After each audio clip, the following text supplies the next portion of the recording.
Welcome, welcome. I am just getting the YouTube live started. See, we've still got people joining, so we'll get going here in just a second.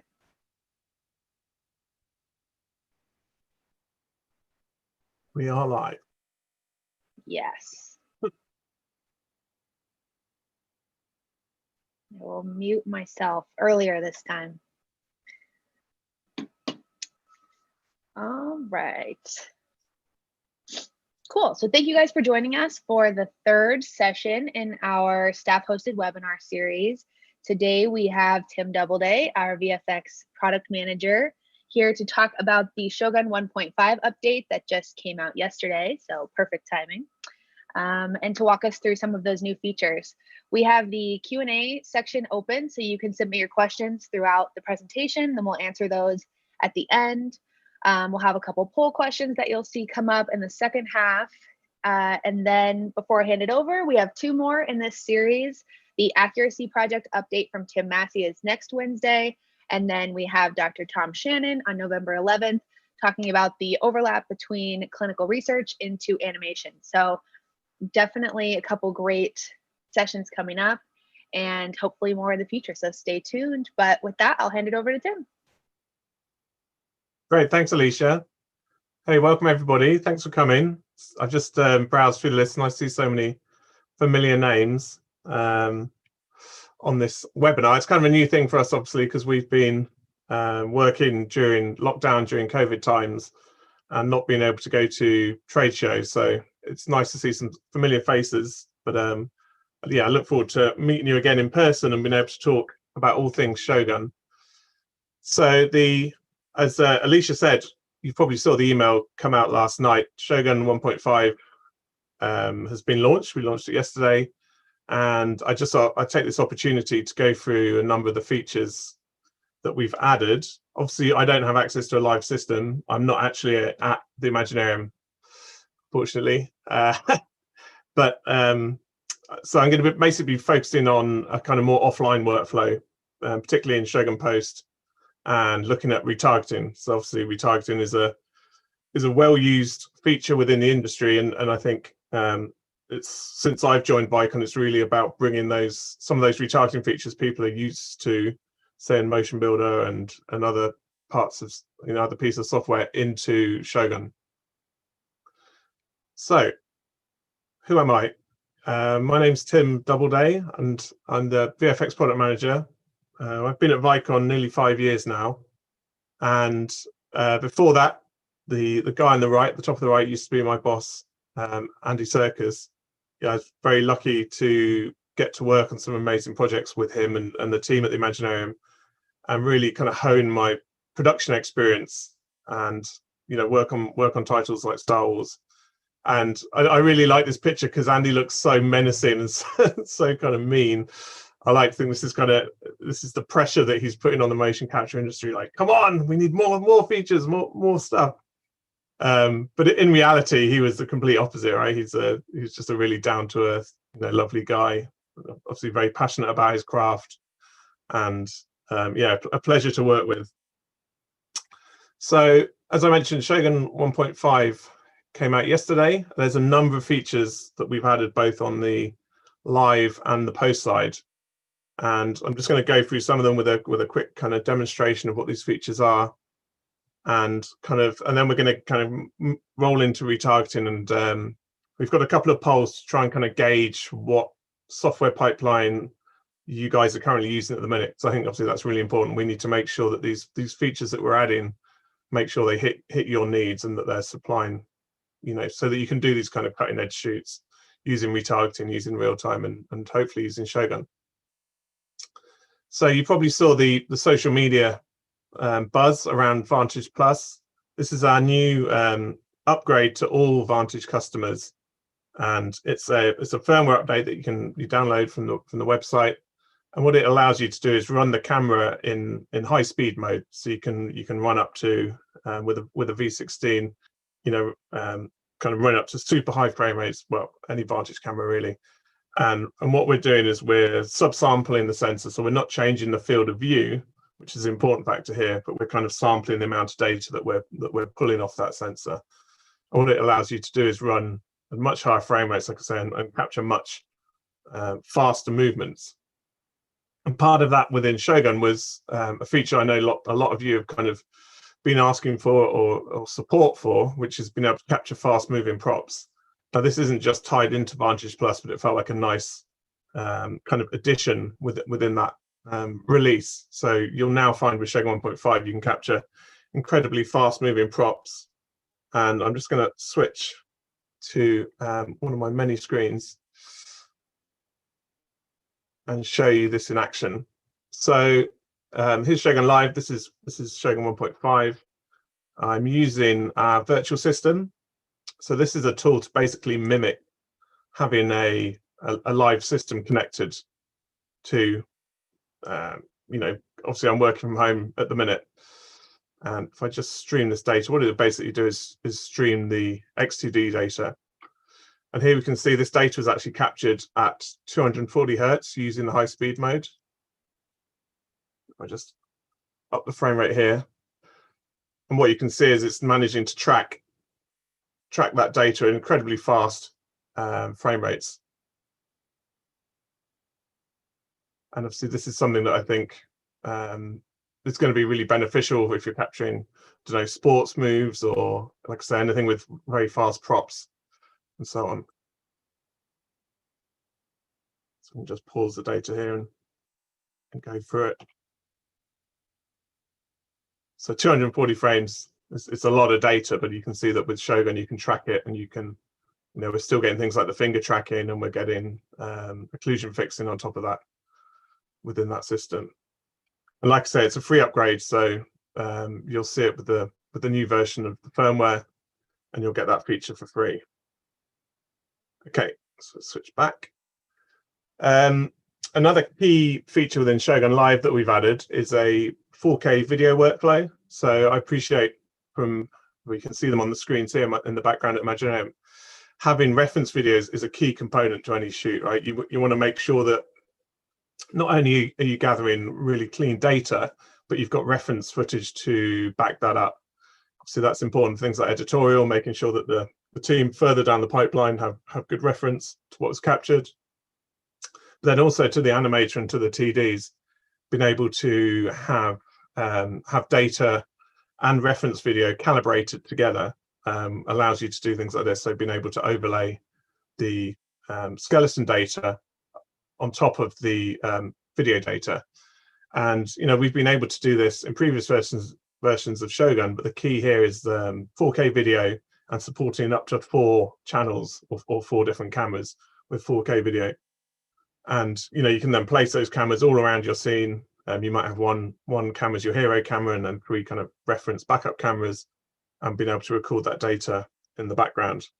And I'm just going to switch back to show you that in action. So this is in true Blue Peter style for those that in UK know Blue Peter. This is here's what I recorded earlier. Sorry. So here's the take. I've just loaded it up, and here you can see I've got my optical data and I've got my video data down here. So what I can do now is play this tape, and we can see here we've got the reference, and then if I go into my view filters, I can turn on 3D and overlay the data like so.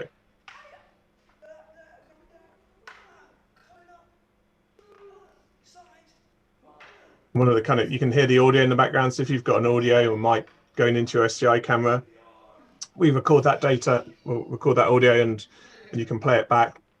And I'll come on to the kind of the ability we've added to overlay timecode within that take. So if I just pause the data here, maybe go back and look at another camera, which one's interesting, this one.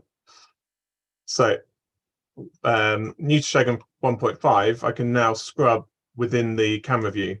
So this is obviously really useful if you want to assess either the quality of the data or the quality of your kinematic solve underneath. And you can actually kind of very quickly scrub through that and see, you know, make sure that your data looks correct. And obviously having this as a background too.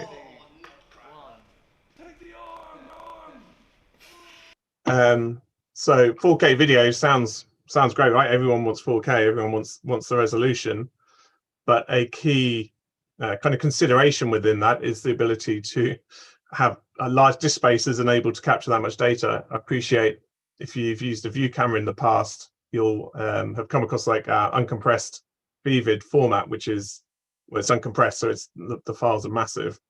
But alongside this 4K support, we've added the ability to record directly to a MOV file. And we have 5 different presets for the compression settings. And what this allows you to do is basically say, right, I want to be able to capture 4 cameras. I'm going to capture them to the kind of medium or high compression rate. And then you get in much smaller files within your capture. So obviously you capture a lot more, you can capture for longer. I think that's a key kind of benefit now. And it's worth stating that works with both a view camera and also with an SDI camera. So whatever kind of camera solution you're looking at, we've got you covered.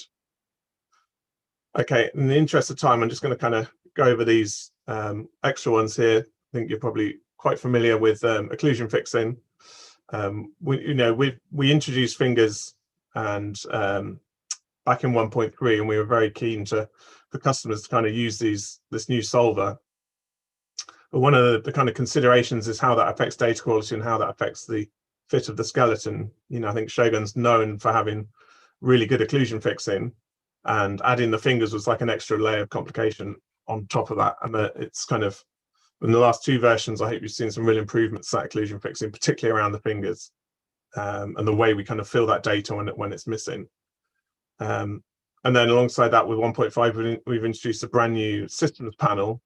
What this allows you to do, I'll just switch back, is have a kind of overview of all your cameras. So here we can see our cameras are split up into our kind of connection devices here, and here we're getting feedback. So it's an overall feedback on how your system's doing.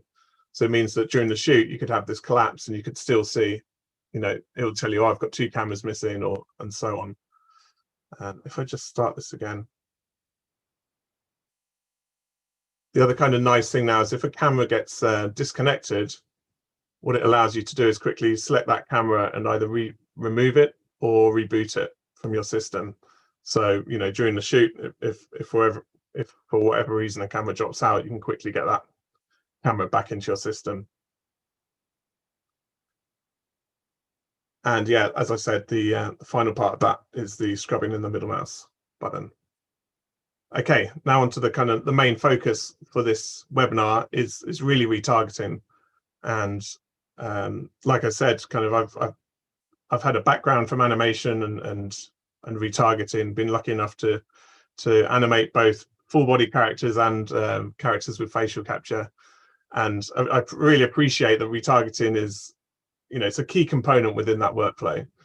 And not only do you want to get the best possible solve, but you also want to be able to then view and work on that data and kind of within your own character, within your own rig.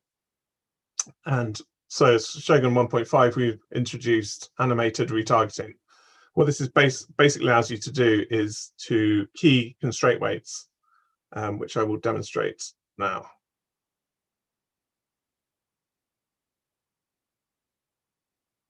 Okay, so this is a file I've set up. This is actually my data, but here we can see the skeleton.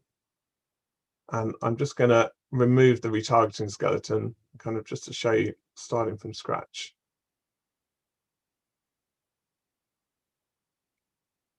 So I guess the key thing with retargeting is to first of all make sure that your solving skeleton or the Vicon skeleton is kind of optimized and it's going to deliver the best possible base animation before you start retargeting. I think that's really key. And things like obviously making sure the feet look correct, making sure the hands are in the correct position. These are all things that we're working on in the background to kind of give you improvements straight out of the box. But then we also appreciate customers are always going to want to tweak and modify things to their own liking. So yeah, again, just make sure that your skeleton's kind of optimized, and then we can start looking at retargeting and applying that animation onto your own characters. So animated retargeting is obviously once you've got the retarget in the system. I'm going to show you just quickly how to generate that retarget. So we can load any FBX character, and I'll just go to my skins folder here.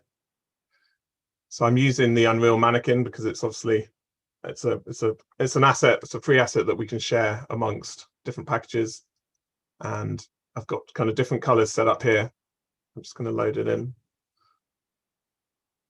So we've added view filters for retargeting, which you can see here. And here's our character. So we differentiate between the different skeletons. The silver skeleton is the Vicon skeleton, and the pink purple skeleton is the game character or the custom skeleton. A couple of kind of things I think it's worth highlighting. Within here, within the selection panel, we've kind of been constantly trying to improve this and trying to bring it more in line with something like Maya, for example, with the outliner. And you can do things like right click and select branch, and it'll select all the children within your hierarchy. And then if I go to my attributes, obviously these joints are joints that I'm not interested in mapping. They're leaf joints or additional joints. I'm just going to hide those. And now we've got that kind of skeleton in a T-pose. This is what it's been loaded in as. Basically, it's got a single key to pose the skeleton like that. And it's worth also noticing here on the left-hand side, Shogun's acknowledged that it is a retargeting skeleton, and it's brought it in as such. So it's brought it in underneath a solving skeleton. If that doesn't happen for whatever reason, maybe there's, I don't know, lots of IK joints, or there's two skeletons, then all you have to do is select the main skeleton that you want to retarget to and create a retargeting node and parent it to it. And then you'll be able to see the list of joints here as target bones. The next step along that kind of pipeline here is to make sure, or to tell Shogun what you want to use as a root. So a root is the joint as the base of the character. Now here we actually have two joints. We have the root joint, which is on the floor, and then we have the pelvis here. And the pelvis is, in this example, is going to act as the root. So all we do is right click and choose set root. And we can now click over here and make sure that if I select skeleton, make sure that two skeletons are aligned. So we've introduced a feature called map mode. And what map mode is basically it's like a retarget frame or a pose that you're going to set up your retarget for. And it's important to kind of consider what this pose is, because obviously you want the two skeletons to align, but really it's up to you. Do you align the Vicon skeleton, or do you align the custom skeleton? And we've created just a kind of simple workflow. So all you have to do is click align skeletons, and that will align the global axis for you. And then it's just a case of deciding which one you want to align. So let's align the Vicon skeleton to the Unreal character here. And all I'm doing is translating it in space, and then I'm looking at the feet as a rough position. Obviously, we can see here it's disproportionate, right? That's the whole kind of point of retargeting, is being able to take two different scaled characters and apply the motion from one onto another. In this case, I'm actually just going to increase the difference just to show you kind of a more extreme version of retargeting and how Shogun can cope with that. So you can see also the clavicles are kind of in a different position here. I'm just going to try and get them a little bit closer. Move the hips back, touch. One of the new features we've added in 1.5 is the ability to mirror the skeletons. So if I go to rotation now, you can see that it's rotating both the left and right side. And that's because here it recognizes that there's a _L within the target skeleton. So it can basically copy that rotation onto the other side. Obviously with the Vicon skeleton here, we've got left and right as a differentiator.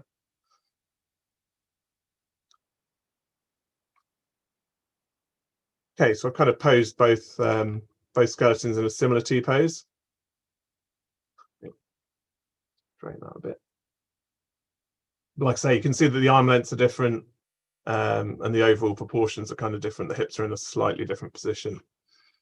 And what you have to do now is basically go through and create go in selection mode, select the 2 joints that you want to constrain or apply for your retargeting. And all you have to do is add a position and a rotation target. And what this will do is it will make sure to match the position and the rotation between those 2 joints. And we kind of recommend for position matching to do the hips and to do the feet and to do the hands. Nothing else kind of needs position matching, so you can do what you like, but everything else should have a rotation target. So I'm going to quickly go through and create these. So you can see here on the Vicon skeleton we've got multiple joints, whereas on the Unreal character we've only got we're missing a spine segment basically. So what I'm going to do is I'm going to skip this joint and use that joint here, and then the pelvis. And you can see here we've got mirror creations. This is another kind of nice workflow addition that we've added. If I select the left-hand side, it's going to automatically create a right-hand side for me.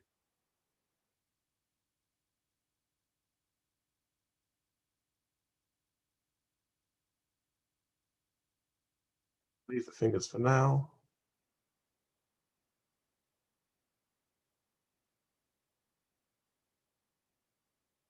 But the fingers, obviously, they're fully supported. If you're using the new finger solver, you can constrain your fingers and retarget those like you would do any other joint. So you can see here it's put in an R to show that I've got a rotation target, and then it's showing a P to show a position target. So I've got my my feet, and then I'm just going to add my hands. And it kind of bunches them together for you. So what you can see now, when I'm creating these targets, it's got offsets. So this is the different, or the distance, as a difference distance between the 2 joints. So obviously the hands aren't matching exactly. And in terms of the animation or how I set up my animation, I think you want the hands to match in certain examples. So I'll show you how to do that. I'm going to do the neck. So again, we've got multiple joints here. I'm going to choose this one. And then that's the actual head joint.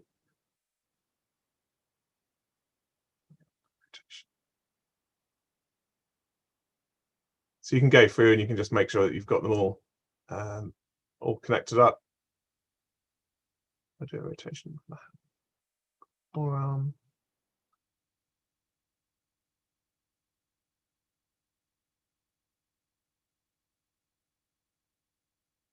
Okay, and now we can save this file out. So we have a new format called VSR, and we can save out a VSR file.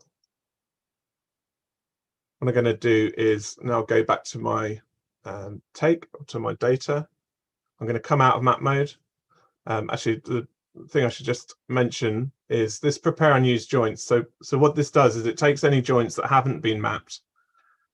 So in this case, it'll be all the joints on the fingers, and it would actually set the degrees of freedom to 0. So you'd get, it'll basically lock those joints.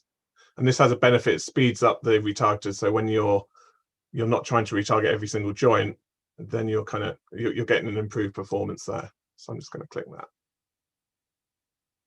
Gives you a little warning. Okay, and now if I come out of map mode, here we can see this is just a range of motion. Obviously, there's the characters on the floor, but a new feature we've added is the ability to run the retargeter in real time. So if I click this button, now play through. What did I miss?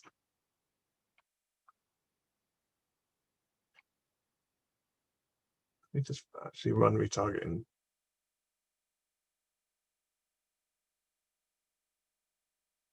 I think it looks like I've missed a joint on the spine. But it wouldn't be a live demo if something didn't go wrong.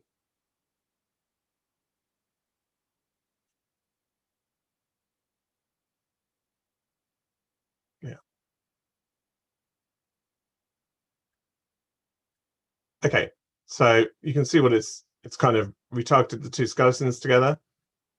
What it's doing now is it's trying to maintain that offset between the two joints between the hands. And a couple of things here that you can do. So at the minute, what we're recommending is you set all the rotation targets to a higher weight than the position targets. They have more influence over the rotation targets. And then what we can do here is set these. So you've got the offset here. If we just right click, we can choose 0 offset. And now what it's going to do is try and match the position exactly between those two joints. So if I turn this back on. Cool. So yeah, here we can see that you're now matching the position exactly for the hands. Now this has obviously a lot of benefits if I'm holding a prop or if I'm going down on the floor, let's say doing a push-up. You want to make sure that certain joints are matching correctly. And if I come in here and turn this off, what I can now do is key these weights. So I could say in any given pose, I want the hands to match here, and you can just right click and do set key. And what this does is it will set a key on that position target. I'm just going to load up another take as an example.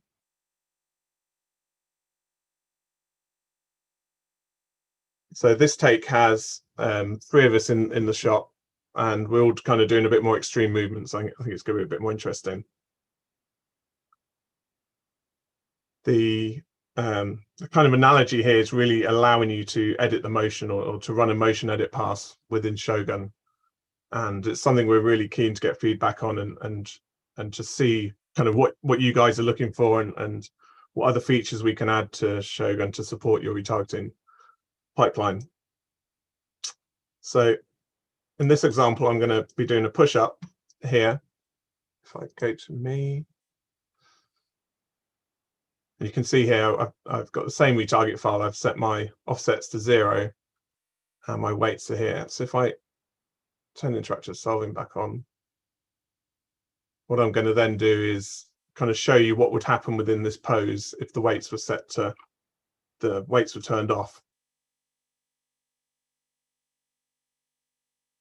So let's say here, just before I go down and do the push-up, you can see the kind of, there's an arch in the spine. It's because the hands are pulling the thorax down. What I'm going to do is turn this down to basically 0 here, and you can see we're getting kind of real-time feedback on that retarget. I'm then going to select my 2 constraints, and I'm going to set keyframe here, and then as I go down and put my hands down here, this is when I want the position to match exactly. This is when I'm kind of confident in that.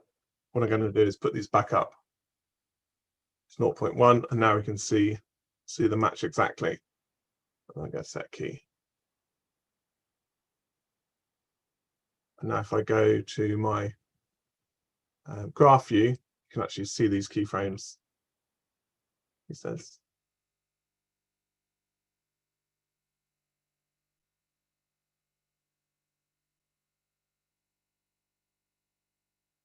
There we go. So we can see the curve. At the minute, we're working on the balance between the different weights. So I've set the weight at 0.1. And what you can do is, if you wanted to then make some adjustments to this, you can go in. If I bring back my 3D workspace.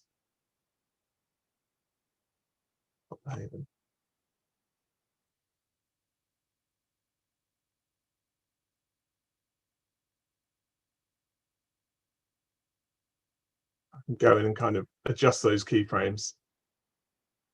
And what you'll see is that the retargeter will blend between the different weights. So as my hands come up here, you can see the hands aren't matching. And then as the hands come down, they'll hit exactly. If I turn off interactive solving, I can retarget this range.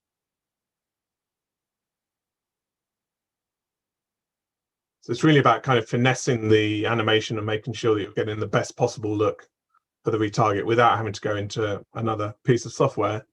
I guess this is a good opportunity. We were going to just poll you guys and see what currently you're using for your retargeting workflow. So I don't know if Alicia's there, whether she could set the first poll off.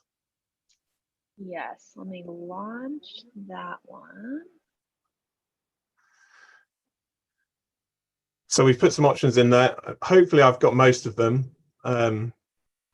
If there isn't something, obviously you can email me after the fact and say, Tim, you've forgotten one. Oh, that's good. See, Shogun's getting some love. Yeah, and let us know. I think, you know, obviously with iKinema, I've put iKinema in there. Obviously, people can't use iKinema now, but it is something that has been available, and I know a lot of customers were supporting that workflow.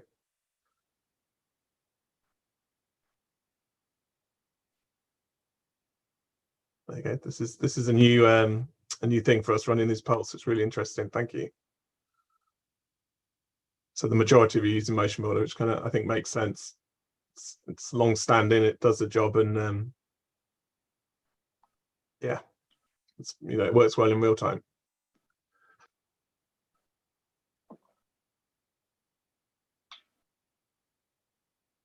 I think that's fine, Alicia. You can end the poll. Motion Builder's the winner.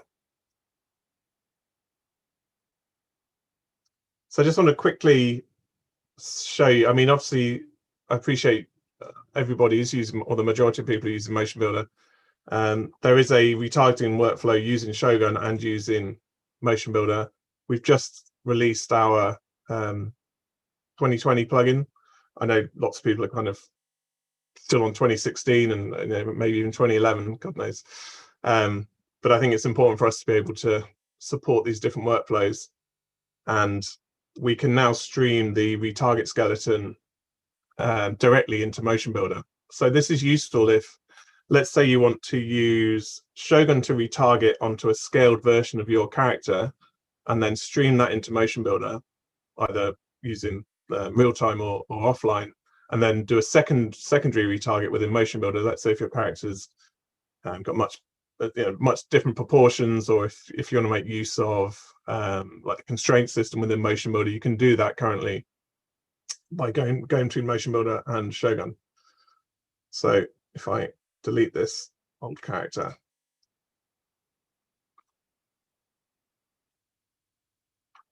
just make sure streaming's on, which it is. It's good. Oh, I can move that. Sorry, I thought that was you, Alicia.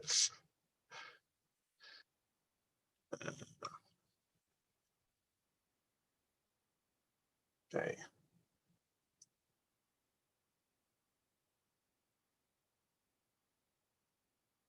The other kind of feature that that you can use. Why is that not worked? Oh, it's because I've got Shogun live. You can actually stream the pose of the skeleton here. So I know for a lot of shoots, for example, you'll get the actor to stand in a T pose. You could either pause that, or you could load the take into Shogun and get your actor to stand in a similar pose, and then go in and zero those offsets. So in this example, you know, I can just select the two shoulder joints. It's not a great example because she's not looking forwards. And then yeah, zero that rotation, and that will then get streamed into Motion Builder for you. So there's a workflow into Motion Builder, and then obviously there's also a workflow into Unreal if you want to go directly into the game engine. If I start playing this, oh, that's why it didn't stream, because I wasn't. You need to be playing here. So I think now if I connect.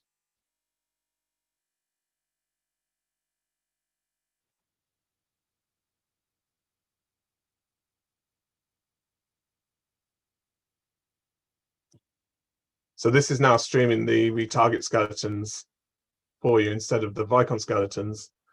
And yeah, like I say, so now if I pause this and say go to this pose, let's assume that was a kind of A pose or T pose or something.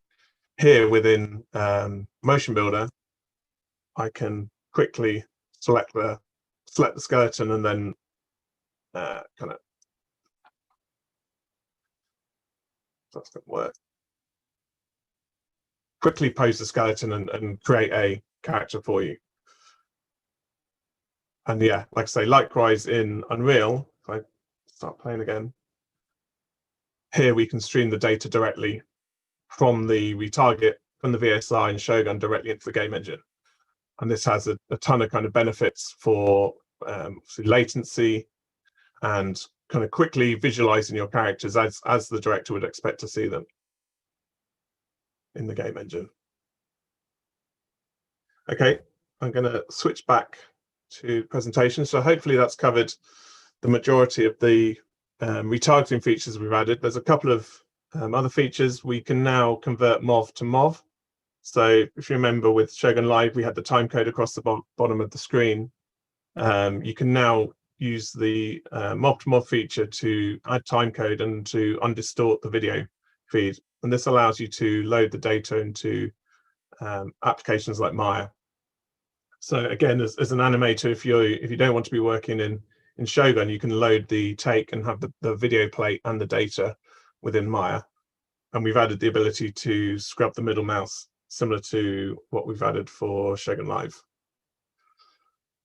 And customers, so customers are key, and we're really keen to make sure that your feature requests are getting fed into the software, and so that each iteration you're seeing improvements. And these are just some of the customer features that we've added to 1.5 and to 1.4.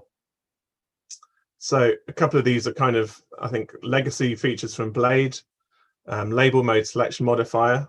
So now if I'm in Shogun Post and I'm in label mode, you can quickly hold, let's go to label view. So I'm in label mode. Obviously here I select a mark and I'd label it. What you can now do is use control and you can select markers. So it's basically modifying your selection. You're still in labeling mode, but you can select markers. It's been a long-standing request. So I think was in Blade, like I say. Follow selection. So now when you select a marker, it's going to update the label list for you. So it kind of jumps the character and it jumps the correct marker in the list.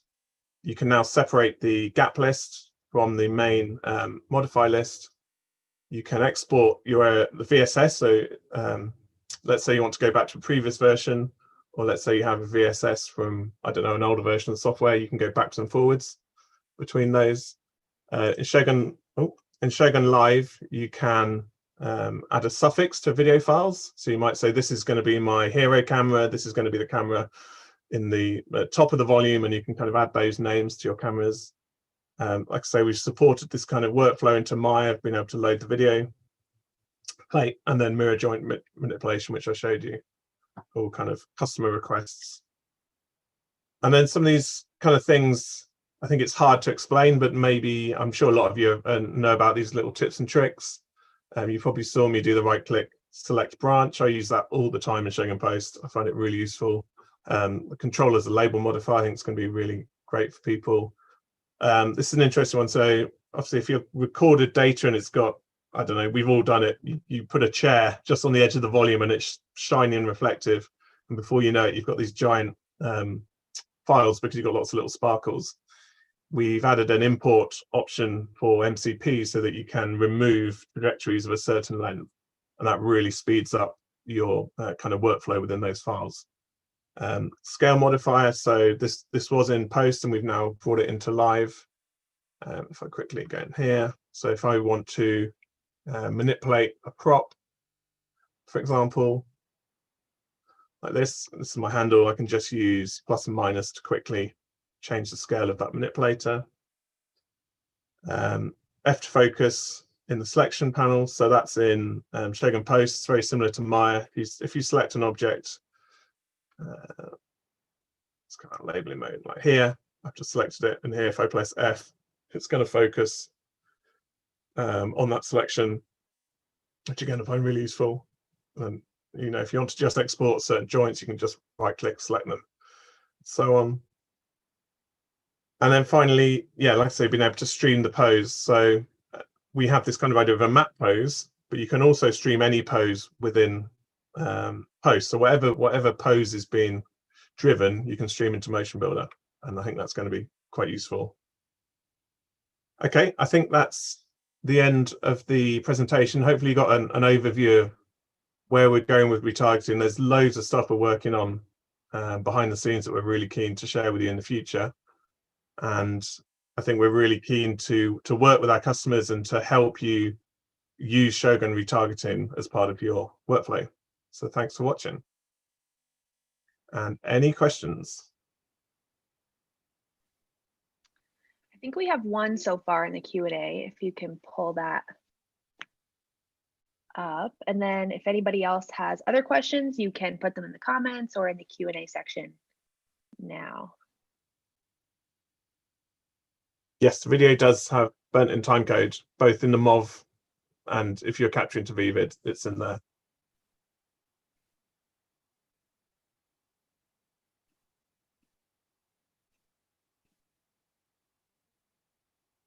We do have another poll, don't we, Alicia? The real-time poll. That might be an interesting. While we're waiting for some more questions.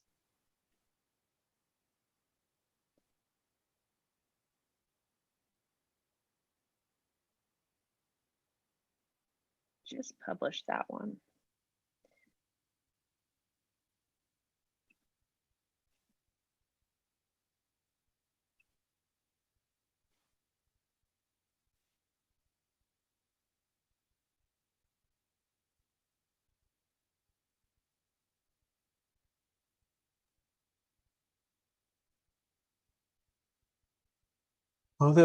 Hey Elvin, how's it going?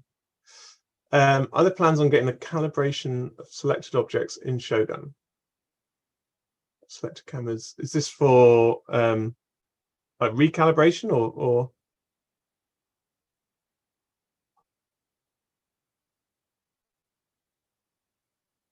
Because obviously you can calibrate the cameras.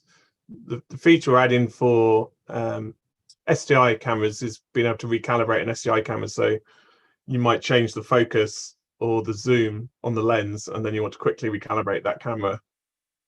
What you're going to be able to do is select it and then just do a very quick one wave, just focusing on that single camera. I don't know if that answers what happens here.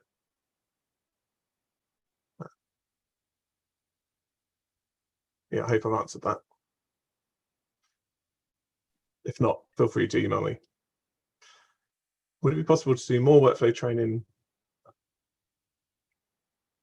So I've got a question from Michael Walsh.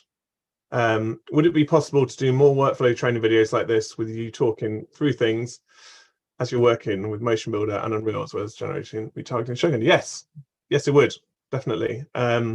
We definitely plan to do more of these webinars, and I'd like to do more focused workflow videos, particularly on the more complicated aspects of the pipeline, and retargeting being a good one. And I think also working with our support team here to produce a kind of more up-to-date videos on the new features that we're adding to Shogun. I appreciate, I kind of do a what's new video as a kind of highlights reel for each new feature that we add, but I think there's definitely opportunities of more of a deep dive within that.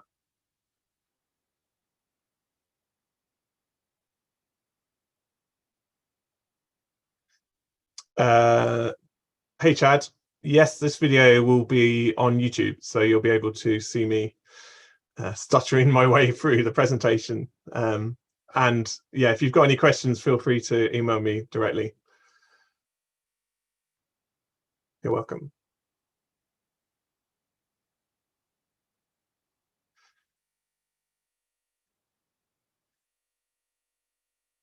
Good question. Hey Pete. So question is, I don't know if everyone can see them, but what feature are you most excited about in Shogun 1.5 and what's next? Well, that's a hard one for me. I think, well, I'm going to pick one from live and one from post. I think the feature in live is definitely the 4K SDI videos, because if you've seen the kind of sneak peek we did for SIGGRAPH this year with using an SDI camera as a simulcam, which we're kind of bringing into Shogun 1.6, I think that's a really exciting feature. And I think we're the only motion capture, optical motion capture, I don't be careful what I say, who can ingest SDI video and also calibrate it. So the key thing is knowing with the one way, being able to know exactly where that SDI camera is in relation to everything else. So it could be a big LED wall, it could be actors wearing face wear HMCs, it could be any of these kind of different assets within the environment. Being able to know exactly where that camera is, and then being able to use the game engine to project that onto the background, I think is really exciting. So that's part of what's in 1.5 and also kind of introduction to 1.6. And then in terms of posts, it's all about the retargeting for me. So like I say, we've got some more features coming, but being able to hand over some animation tools to users is key. I'm really excited to get your feedback.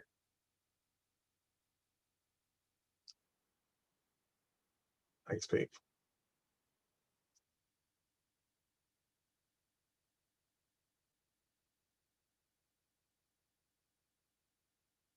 So it's interesting looking at the retargeting, looking at the real-time poll. Obviously, retargeting falls within that, but I think retargeting is obviously also an important step. And again, it looks like the majority of people are going through Motion Builder, whether that's Motion Builder then onto Unreal for visualization or purely Motion Builder. So that's really useful information for us. Like I say, if you've got any kind of questions about the workflow and how you could kind of benefit from maybe switching to Shogun retargeting into Motion Builder or going straight into a game engine, then I'd love to talk about it.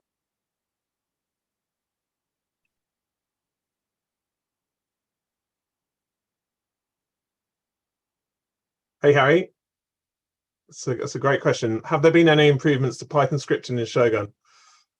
Well, the main improvement was introducing Python 3 back in the beginning of the year with Shogun 1.4. I think there's a lot of kind of features in there. So being able to command and control the software, being able to trigger things.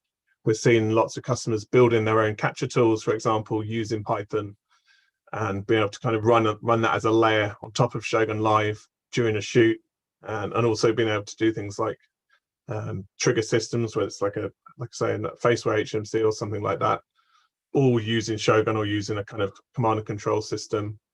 And on the post side, I think it's a tricky one, because obviously lots of people have used HSL and they have established HSL scripts and pipelines, and it's really about trying to transition those into Python and being able to kind of support those advantages that Python gets you, right? Being more object orientated and being able to kind of more control Shogun more to high level.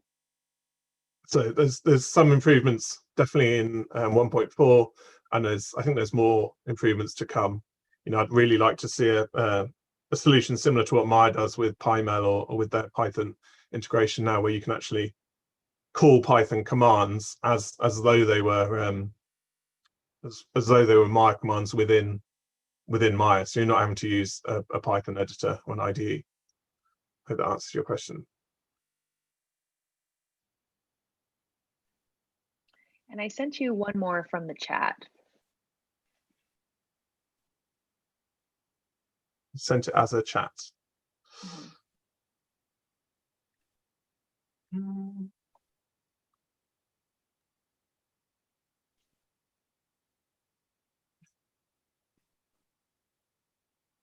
Minimum of cameras for Shogun. Are Bonita 10 cameras capable of Shogun features?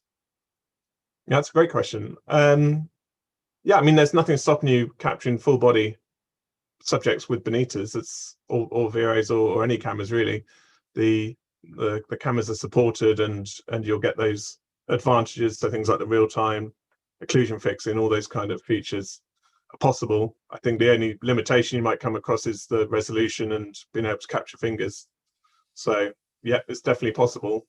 Minimum cameras, depends what you're doing. I don't know if you saw the digital human demo we did back in March for GDC that never happened, but that was 12 of our Vero 2.2 cameras, and that was capturing a single performer with a full finger marker set. So I would say anything between 8 and 12 cameras for a single person should be fine, depending on whether you've got fingers, obviously.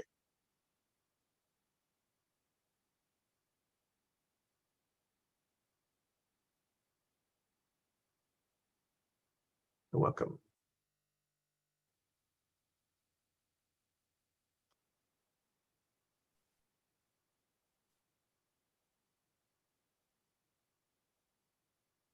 Any other questions?